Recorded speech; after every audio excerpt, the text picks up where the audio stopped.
नमस्कार. अबोली मालिकेच्या आजच्या भागामध्ये आपण बघूया. इथे अबोली खांडेकर वकिलांना म्हणत असते, की तुम्ही मला माझ्या वडिलांच्या जागी आहात, वडिलांसारखे आहात, म्हणून मी आत्तापर्यंत तुमचा मान ठेवला. तुम्ही इथे आल्यानंतर तुमची विचारपूस केली, तुमचा पाहुणचार केला आणि तुम्ही काय केलंत? तुम्ही तुमच्या पायरीवरती उतरलात. हे बघा, तुमच्या घरामध्ये बाईला काय किंमत आहे हे मला चांगलंच माहिती आहे. तुम्ही कसे आहात ते मला लहानपणापासून चांगलंच माहिती आहे. तुमच्या इथे बाईला पायातली चप्पल समजली जाते, तिच्या अंगावरती हात उगारला जातो. पण एक गोष्ट लक्षात ठेवा, तुम्हाला जे काही करायचं आहे ना ते तुम्ही कोर्टामध्ये करा. आम्ही सुद्धा तुम्हाला घाबरत नाही. तुम्हाला ज्या धमकी द्यायची आहे ती तुम्ही देऊन सुद्धा मोकळे झाला आहात. पण तुमच्या या पोकळ धमक्यांना आम्ही कोणीही घाबरणार नाही. कळलं तुम्हाला? तुमच्या हा पैशांचा माज तुम्ही तुमच्या घरी ठेवायचा. तेव्हा खांडेकर वकील आता अबोलीवरती हात उगारत असतात. तेव्हा अबोली त्यांचा हात पकडते. तेव्हा रमा म्हणत असते, खांडेकर वकील, हे तुमचं घर नाही आहे बाईवरती हात उगारायला. हे शिंदेंचं घर आहे. कळलं ना? इथे बाईचा आदर केला जातो. तेव्हा अबोली म्हणत असते, की हे शिंदेंचं घर आहे. मी आता अहिऱ्यांची मुलगी नाही आहे. कळलं ना तुम्हाला? अंगावरती हात उगारायला. आमच्या घरामध्ये तुमच्यासारख्या दुटप्पी माणसांना अजिबात जागा नाही आहे. इथे फक्त चांगली आणि साधी माणसं येतात. त्याच्यामुळे आत्ताच्या आत्ता तुम्ही इथून निघायचं.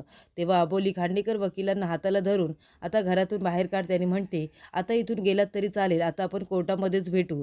तेव्हा इथे खांडेकर वकील म्हणत असतात, काय अबोली, अगं कुणासाठी भांडतेस तू? ह्या मुलीसाठी? ह्या मुलीची काही इज्जत आहे का? हिची तर नाहीच आहे, पण आता तुमची सुद्धा इज्जत ठेवणार नाही आहे मी. आणि हिला तर आहे ना पूर्णपणे रस्त्यावरती आणणार आहे. हिची इज्जत मी उद्ध्वस्त करून टाकणार आहे. अजिबात तिच्याकडे कुणी बोलणार नाही याची मी काळजी घेईन. कुठे तोंड दाखवायला तिला जागा होणार नाही, एक गोष्ट लक्षात ठेव. तेव्हा इथे आता अबोली म्हणते, की खांडेकर वकील, एकटी नाही आहे मनवा, आम्ही सगळेजण तिच्याबरोबर आहोत आणि मी माझ्या शेवटच्या श्वासापर्यंत ही लढाई लढणार आहे. कळलं तुम्हाला? आता फक्त ही एक केस राहिलेली नाही आहे, तर आता ही न्यायाची लढाई झालेली आहे आणि त्याच्यामध्ये विजय हा सत्याचाच होणार, विजय हा आमचाच होणार. तेव्हा खांडेकर वकील म्हणत असतात, बघतो ना तुझा विजय कसा होतो ते. तुला तर माहिती आहे ही केस मी कशी लढणार आहे ते. तेव्हा इथे अबोली म्हणत असते, आता तुम्ही इथून निघालात तर बरं होईल. आता आपण कोर्टामध्येच भेटूया. आणि एक गोष्ट लक्षात ठेवा, जेव्हा जेव्हा एका स्त्रीच्या पदराला हात लावलाय ना तेव्हा तेव्हा महाभारत घडलंय. ते महाभारत आता इथे न्यायालयात सुद्धा घडणार. कळलं तुम्हाला? तेव्हा खांडेकर वकील आता गाडीमध्ये बसत असताना त्यांच्यावरती पैशांचा वर्षा होतो. सगळे पैसे अबोली आता त्यांच्या अंगावरती टाकते आणि म्हणते, की बघितलं तुम्ही, एक सुद्धा माणूस चालीतला पुढं आला नाही तुमचे पैसे घ्यायला. कारण हीच लायकी आहे तुमच्या पैशांची. तुमच्या पैशांची जर ही लायकी आहे तर तुमची काय असेल हा विचार करा. तेव्हा अबोली म्हणते, की तुम्हाला ज्या काही पोकळ धमक्या द्यायच्या होत्या ना त्या दिल्यात तुम्ही. बाहेरच्या बाहेर ही केस क्लोज करायला आला होतात ना, पण त्याने काही फरक पडणार नाही आहे. आता ही केस कोर्टामध्ये जाणारच आणि तिथेच न्यायनिवाडा होणार. मला माहिती होतं तुम्ही इथे कशासाठी आला होतात, तरीसुद्धा मी तुमच्याबरोबर नीट बोलले, पण आता नाही. आता आम्ही सुद्धा तुम्हाला दाखवून देऊ की तुमची लायकी काय आहे ती. आणि आम्ही सगळेजण मनवाबरोबर आहोत. ती एकटी नाही आहे. शेवटच्या श्वासापर्यंत आम्ही ही केस लढत राहणार. तेव्हा आता खांडेकर वकील गेल्यानंतर सगळेजण घरामध्ये येतात.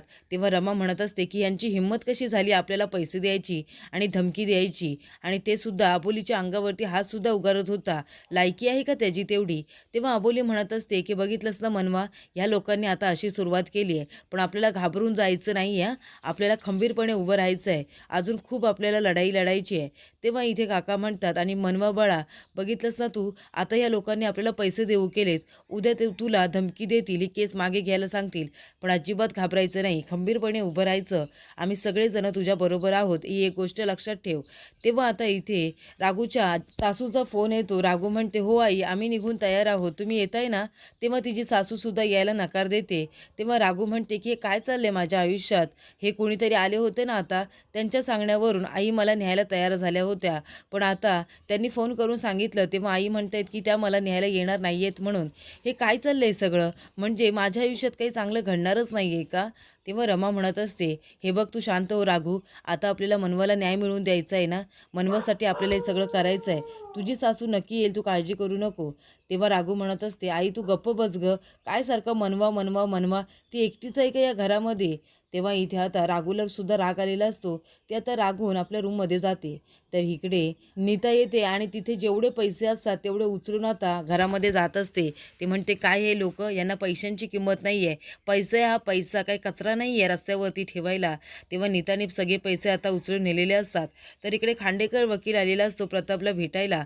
तो म्हणत असतो, की प्रतापराव, मी गेलो होतो त्या मुलीला पैसे देऊन बाहेरच्या बाहेर ही केस क्लोज करण्यासाठी तिला माघार घ्यायला सांगितले असते आणि तुम्हाला जेलमधून बाहेरसुद्धा काढलं असतं. पण आता ती अबोली आहे ना, तिने ते पैसे घेतले नाही, तिने ते पैसे माझ्या तोंडावर फेकून मारले. तेव्हा इथे प्रतापराव म्हणत असतात, तुम्हाला माहिती आहे ना तिची सवय कशी आहे, तिच्यामुळेच आज ही परिस्थिती निर्माण झाली आणि मी जेलमध्ये आहे. पण तुम्ही काळजी करू नका, मला फक्त इथून बाहेर काढा, मग दाखवतो त्या अबोलीला आणि त्या अंकुशला सुद्धा. तेव्हा इथे खांडेकर वकील म्हणत असतात, तुम्ही मला आता स्टार्टिंगपासून सांगा बरं, नक्की काय काय घडलं होतं, म्हणजे तसं मला केसचा अभ्यास करता येईल. तेव्हा इथे प्रतापराव म्हणत असतात की वाघ किती म्हातारा झाला ना तरीसुद्धा शिकार करायची काही विसरत नाही. तेव्हा आता प्रतापराव जे जे काही घडलेलं असतं ते सगळं खांडेकरला सांगतो. तेव्हा आता सांगत असताना भावना येते आणि म्हणते, अहो एवढं सगळं सांगायची काही गरज होती का तुम्हाला आता? तेव्हा प्रतापराव म्हणतात, अगं तो वकील आहे आपला, त्याला गरज पडेल ना या सगळ्याची. तेव्हा भावना म्हणते, पण इथे भिंतीला सुद्धा कान असतात आणि जर त्या अंकुशपर्यंत कळलं तर तुम्ही काय काय केले ते. तेव्हा इथे आता प्रतापराव म्हणत असतो की असं काही होणार नाही ना खांडेकर. तेव्हा खांडेकर म्हणतो, नाही रे बाबा, हे फक्त मला माहिती असायला हवं आहे ना, म्हणून मी तुला विचारले. आता मी ह्याच प्रकारे ह्याच पद्धतीने केसचा अभ्यास करेन ना. आता तू काळजी करू नको. आता मी असा वार करणार आहे ना की त्या मनवाला आयुष्यभर लक्षात राहील, असा वार करणार आहे तिच्यावरती. तेव्हा भावना म्हणते, पण हे बघा, माझा प्रिन्स आहे ना मुलगा, तो तुमच्या विरोधामध्ये साक्ष देऊ शकतो, त्यामुळे काही अडचण तर होणार नाही ना केसमध्ये. तेव्हा प्रतापराव म्हणत असतात की काही अडचण व्हायला नको, तो माझा मुलगा आहे. तेव्हा खांडेकर म्हणतो, काही अडचण होणार नाही आहे आणि त्याला काही त्राससुद्धा होणार नाही आहे. त्रास होणार आहे ना तो त्या अबोलीला आणि अंकुशला होणार आहे. तर इथे नीता आता पैसे मोजत असते. ती म्हणते, काय हे लोक, यांना पैशाची सुद्धा किंमत नाही आहे. पैसा आहे तो पैसा किती महत्त्वाचा असतो, कचरा नाही आहे तो. तेव्हा तिथे रमाई त्याने म्हणते, काय करतेस तू नीता? चाळीतल्या एकसुद्धा माणसाने त्या पैशाला हात लावलेला नाही आहे आणि तू सगळे पैसे घेऊन आतमध्ये निघून आली आहेस का? हा खोटा पैसा आहे ना, जास्त काय टिकत नाही, आताच्या आता तो फेकून दे. तेव्हा तिथे आता एक माणूस येतो आणि सरळ येऊन उभा राहतो. बाउन्सर आलेला असतो आणि भावना तिथे आलेली असते. ती म्हणते, नीता, सगळे पैसे आहेत ना ते त्या माणसाच्या हातामध्ये दे. तो माणूस ते पैसे घेऊन आता बाहेर जातो. भावना म्हणते, बाहेर जाऊन उभा राहा, मी येते. तेव्हा आता भावना म्हणत असते, काय हे रमाताई, तुमची मुलगी आता चांगली सासरी गेली असती तर त्या मनवासाठी तुम्ही तुमच्या मुलीला सासरी न घालवता घरामध्ये ठेवलं आणि त्या मनवाची बाजू घेऊन आता भांडताय का आमच्याबरोबर? एक गोष्ट लक्षात ठेवा, आता कोर्टामध्येच होईल जे काही व्हायचं आहे ते. तुम्हाला सुद्धा कळेल ही भावना काय चीज आहे ते. तेव्हा आता नीता तिच्या मागे मागे मालकीनबाई करत जाते. तर इकडे आता वकील म्हणत असतात की अबोली मॅडम, मला वाटलंच होतं तो खांडेकर असंच काहीतरी करण्याचा प्रयत्न करेल, म्हणून तो एवढा मोठा वकील आहे ना. तो आहे ना केस जास्त कोर्टामध्ये लढायच्या ऐवजी केस तो जास्त बाहेरच लढत असतो, पैसे देऊन धमकावून तो असे केसेस लढत असतो. पण आपण त्याला घाबरून जायचं नाही आणि त्याच्या कुठल्याही धमकीला आपण न भीता केससुद्धा सोडायची नाही, माघार घ्यायची नाही आहे. तुम्हाला सुद्धा खंबीरपणे उभं राहावं लागेल. तेव्हा अबोली आणि मनवा म्हणतात की आम्ही उभे आहोतच, आम्ही नाही अजिबात आता माघार घेणार. तर इकडे खांडेकर वकिलाला भेटायला भावना आलेली असते. तेव्हा खांडेकरची बायको चहा देत असताना तिचा हात वथरतो. तेव्हा सगळा चहा आता बशीमध्ये सांडतो. तेव्हा तो म्हणतो, काय गं, लग्न करून एवढं वर्ष माझ्याबरोबर संसार करतेस, तुला कळत नाही का मला बशीमध्ये एक थेंबसुद्धा सांडलेलं आवडत नाही ते?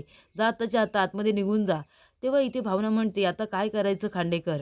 तेव्हा इथे खांडेकर म्हणत असतो की आता त्या मनवावरती आपण पुन्हा अतिप्रसंग करायचा आणि ती अबोली आहे ना, तिचं तोंड कसं बंद करायचं ते मला बरोबर माहिती आहे, पण आधी त्या मनवाला आपल्या जाळ्यात घ्यायला हवं. तर पुढील भागामध्ये आपण बघूया. इथे आता मनवाला काही गुंड लोक घेऊन जात असतात खांडेकराच्या सांगण्यावरून. तेव्हा तिच्यावरती पुन्हा अतिप्रसंग करणार तेवढ्यातच तिथे अबोली येते आणि त्यांना मारायला सुरुवात करते आणि अबोली म्हणते की मनवा, ही घे काठी आणि ही लढाई तुझी आहे, ती तुलाच लढायला हवी आहे. तेव्हा आता मनवा सगळ्यांना जोरात मारायला सुरुवात करते.